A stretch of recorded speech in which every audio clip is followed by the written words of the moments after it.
Hi guys, అందరూ ఎలా ఉన్నారు? నా పేరు సాయి తేజ. ముందుగా మనం 1000 సబ్స్క్రైబర్స్ కి అయితే చాలా దగ్గరలో ఉన్నాం. చాలా హ్యాపీగా ఉంది. ఇక మన పాండిచేరి ట్రిప్ గురించి వచ్చేసరికి ఎర్లీ మార్నింగ్ అరుణాచలంలో 6 కల్లా రెడీ అయిపోయి తిరువనమలై రైల్వే స్టేషన్ కి అయితే వచ్చేసాం. తిరువనమలై రైల్వే స్టేషన్ నుంచి డైరెక్ట్ పాండిచేరికి అయితే ట్రైన్స్ అయితే ఉండవు. మనం విలుపురానికి వెళ్ళి విలుపురం నుంచి డైరెక్ట్ ట్రైన్స్ అయితే ఉంటాయి పాండిచేరికి. ట్రైన్ కోసం 6:20 నుంచి వెయిట్ చేస్తుంటే 7:40కి వచ్చిన ట్రైన్ అయితే చాలా ఖాళీగా ఉంది. ఇక విలుపురంలో దిగి వెంటనే పాండిచేరి ట్రైన్ ఎక్కేసి పాండిచేరికి అయితే వచ్చేసాం. నేను ఇప్పటి వరకు పాండిచేరి అంటున్నా కదా, ఆ బోర్డు మీద చూడండి పుదుచ్చేరి అని ఉంటుంది. ఈ నేమ్ 2006 లో తమిళ వాళ్ళు మార్చారు. పుదు అంటే న్యూ, చెరి అంటే టౌన్, న్యూ టౌన్ అని అర్థం. మేము పాండిచేరిలో దిగంగానే రైల్వే స్టేషన్ ఆపోజిట్ లో 5 స్టార్ రెసిడెన్సీ అని చెప్పి ఒకటి ఉంది. ఆ హోటల్ అయితే స్టే తీసుకున్నాం. ఇక పాండిచేరి రాగానే ఇక్కడ ఫేమస్ ప్లేసెస్ ఏవైతే ఉన్నాయో అన్ని సెర్చ్ చేశాను. నాకు ఎక్కువగా కనిపించింది ఇండియన్ కాఫీ హౌస్.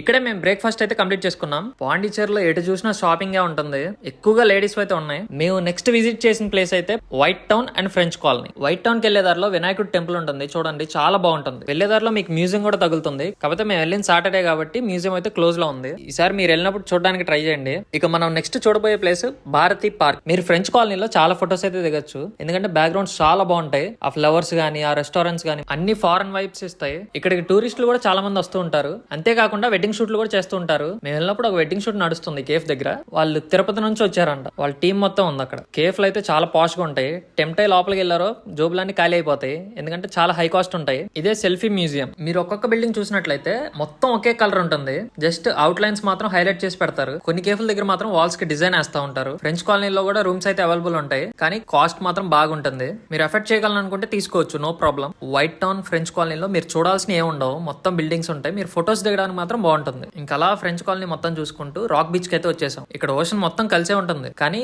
ఒక్కొక్క ఏరియా బట్టి ఒక్కొక్క బీచ్ పేరు అయితే ఉంటుంది. Rock beach, Marina beach, sanitary beach. మేము 3 బీచ్లకి వెళ్ళాం. ఇక్కడికి ఫారినర్స్ కూడా ట్రిప్స్ కి వస్తారు. రాక్ బీచ్ అని పేరు ఎందుకు వచ్చింది? మొత్తం రాక్స్ ఉంటాయి కాబట్టి. జోక్ అనుకున్నారా? నిజమే. చూడండి, ఈ రాక్ బీచ్ ని హార్ట్ ఆఫ్ పాండిచేరి అని కూడా అంటారు. ఈ రాక్ బీచ్ లో ఎక్కువగా రాళ్ళు అయితే కనిపిస్తూ ఉంటాయి. స్టార్టింగ్ లో ఆ రాళ్ల మధ్యలో క్రాబ్స్ అయితే చాలా ఉంటాయి. మీకు ఒకటి చూపిస్తా చూడండి. అది ఆ స్టోన్ లోపల హోల్ చేసుకొని లోపలికి వెళ్ళిపోతుంది. మేము ఇంకా ప్లేసెస్ తిరగాల్సి ఉంది కాబట్టి బీచ్ లోకి అయితే దిగలేదు, బట్ ఫొటోస్ అయితే చాలా దిగాను. బీచ్ లో మీరు పెద్ద పెద్ద షిప్స్ కూడా చూడొచ్చు. రాక్ బీచ్ బయటికి రాగానే చాలా మంది ఇలా పాంప్లెట్స్ చూపిస్తూ బోటింగ్ అడ్వెంచర్ చేస్తారా అని అడుగుతారు. తక్కువ ప్రైస్ ఉంటుంది, వెళ్ళొచ్చు. మేము కూడా బోటింగ్ అడ్వెంచర్ చేసాం, కానీ అవన్నీ చూపించడానికి వీడియో లెంత్ ఎక్కువ అయిపోయింది. నెక్స్ట్ వీడియోలో ప్రైస్ డీటెయిల్స్ అండ్ మేము ఏమేమి చూసాం అనేది కూడా చూపిస్తాను. మరి నెక్స్ట్ వీడియోస్ మిస్ అవ్వకూడదంటే సబ్స్క్రైబ్ చేసుకోవాలి కదా.